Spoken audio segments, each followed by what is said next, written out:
দর্শক শ্রোতা, আসসালামু আলাইকুম।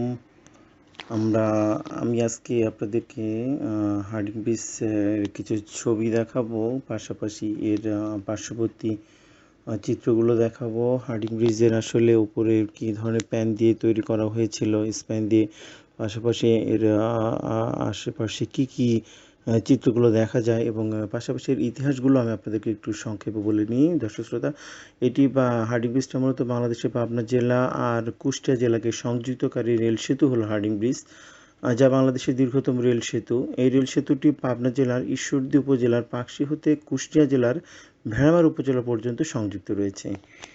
এই ব্রিজ স্থাপনের এক বিশাল ইতিহাস রয়েছে। 1889 সালে তৎকালীন ব্রিটিশ সরকার কলকাতার সঙ্গে আসাম, ত্রিপুরা সহ উত্তরাঞ্চলের নিরবিচ্ছিন্ন যোগাযোগ ব্যবস্থা স্থাপনের প্রয়োজনীয়তা অনুভব করেই মূলত এই ব্রিজটি তৈরির প্রস্তাব করেছিলেন। সে সময় প্রস্তাবটি কার্যকরী না হলেও তার কয়েক দশক পরে 1909 সাল থেকে ব্রিজটির নির্মাণের কাজ শুরু করা হয় এবং এই ব্রিজ নির্মাণের সময়কাল ছিল 1909 থেকে 1915 সাল পর্যন্ত। এটি নির্মাণে 24,400 শ্রমিক অক্লান্ত পরিশ্রম করেছিলেন এবং তৎকালীন হিসাব অনুযায়ী এটি নির্মাণে ব্যয় হয়েছিল প্রায় 3,51,32,164 ভারতীয় রুপি। তৎকালীন ভাইসরয় লর্ড হার্ডিংসের নাম অনুসারে ব্রিজটির নামকরণ করা হয়েছিল হার্ডিং ব্রিজ। হার্ডিং ব্রিজের দৈর্ঘ্য 1,798.32 মিটার বা 5,894 ফুট বা 1.8 কিলোমিটার। এর উপরে রয়েছে দুটি ব্রডগেজ রেল লাইন। এই ব্রিজটির নকশা করেছিলেন আলেকজান্ডার মেয়াডোস রেন্ডেল। এই ব্রিজে স্প্যান রয়েছে মোট 15টি এবং প্রতিটি স্প্যানের দৈর্ঘ্য 120 মিটার। ঐতিহ্যবাহী এই হার্ডিং ব্রিজটি চালু করা হয়েছিল 1975 সালের 4 মার্চ। 1971 সালে মুক্তিযুদ্ধের সময় পাকিস্তানি বাহিনী এই ব্রিজের ওপর দিয়ে ট্যাঙ্ক, যুদ্ধ সরঞ্জাম সহ সৈন্য পারাপার করত। ফলে মিত্রবাহিনীর যুদ্ধবিমান থেকে এই ব্রিজের ওপর বোমা ফেলা হয়েছিল। এতে ব্রিজের 12 নম্বর স্প্যানটি ভেঙে গিয়েছিল এবং 9 এবং 15 নম্বর স্প্যান ক্ষতিগ্রস্ত হয়েছিল, যা পরবর্তী সময় ব্রিটিশ সরকারের সাহায্যে সেটি আবার পুনরায় মেরামত করা হয়েছিল। এরপর 1972 সালের 12 অক্টোবর থেকে 15টায় ব্রিজটির ওপর দিয়ে ট্রেন চলাচল শুরু হয়। গত 2015 সালে ঐতিহ্যবাহী হার্ডিং ব্রিজের 100 বর্ষ পূরণ হয়। তো চলুন আমরা এই যে শৈল্পিক কারুকার্যে খচিত বাংলাদেশের ইতিহাস, ঐতিহ্যের ধারক ও বাহক লাল রঙা এই হার্ডিং ব্রিজ 100 বছর পেরিয়ে এখন পর্যন্ত দর্শনার্থীদের মন আকৃষ্ট ও মুগ্ধ করে চলেছে। এছাড়া এই ব্রিজটির ঠিক পাশ দিয়ে 2004 সালে তৈরি করা হয়েছে একটি সড়ক সেতু, যা কুষ্টিয়া জেলার বিখ্যাত সাধক ফকির লালন শাহের নাম অনুসারে লালন শাহ সেতু নামে পরিচিত, যা পদ্মার বুকের ঐতিহ্যবাহী হার্ডিং ব্রিজের সঙ্গে এক অপরূপ সৌন্দর্য মিলেমিশে রয়েছে। তো চলুন দর্শক শ্রোতা, শেষ পর্যন্ত আমাদের সঙ্গেই থাকুন এবং দেখুন আসলে উপরের পাশের এবং এর যে অপরূপ সৌন্দর্যগুলো একটু উপভোগ করুন।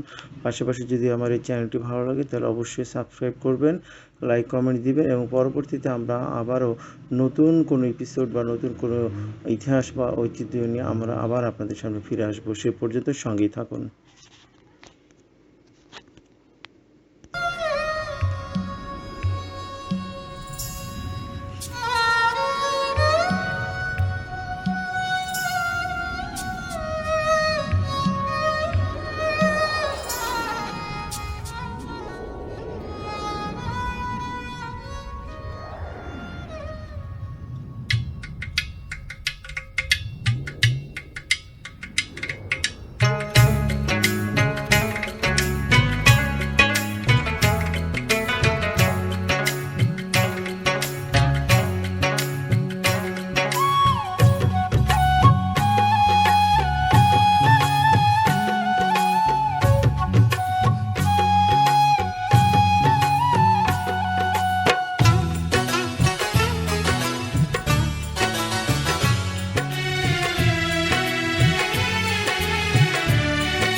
সোনালি প্রান্তরে ভ্রমরার গুঞ্জরে, সোনালি প্রান্তরে ভ্রমরার গুঞ্জরে, দক্ষিণা পবনেতে অন্ধ আবেগে থাকে না মন ঘরে। সোনালি প্রান্তরে ভ্রমরার গুঞ্জরে, সোনালি প্রান্তরে ভ্রমরার গুঞ্জরে।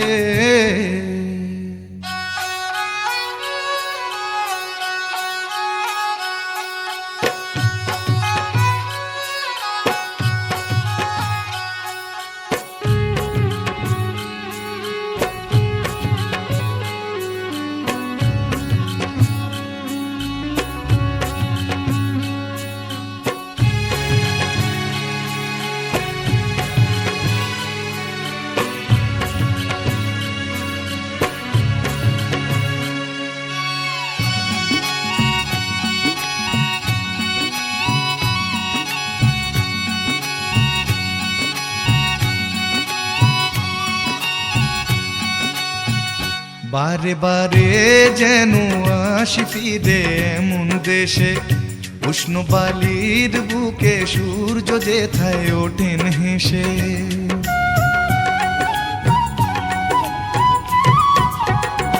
বারে বারে যেন আসি ফিরে এমন দেশে, উষ্ণ বালির বুকে সূর্য যেথায় ওঠেন হেসে। ভালোবাসা কত আশা ছড়ানো এ বাতাসে, স্বপ্ন মাখা মেঘের নকশা জড়ানো এ আকাশে। স্বপ্ন জড়ানো মন চেয়ে থাকে অনুক্ষণ, এ কথা জানায় বারে বারে সোনালি প্রান্তরে ভ্রমরার গুঞ্জরে। সোনালি প্রান্তরে ভ্রমরার গুঞ্জরে।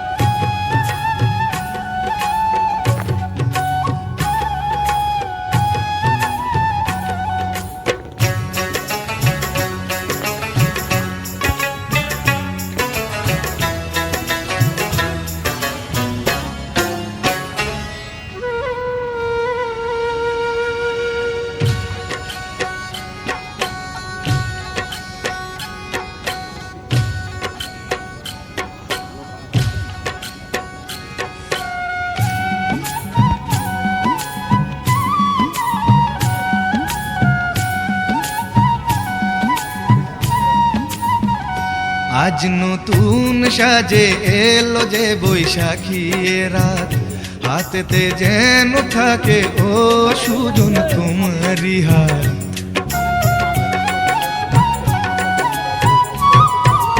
ও আজ নতুন সাজে এলো যে বৈশাখী রাত, হাতেতে যেন থাকে ও সুজন তোমারি হাত।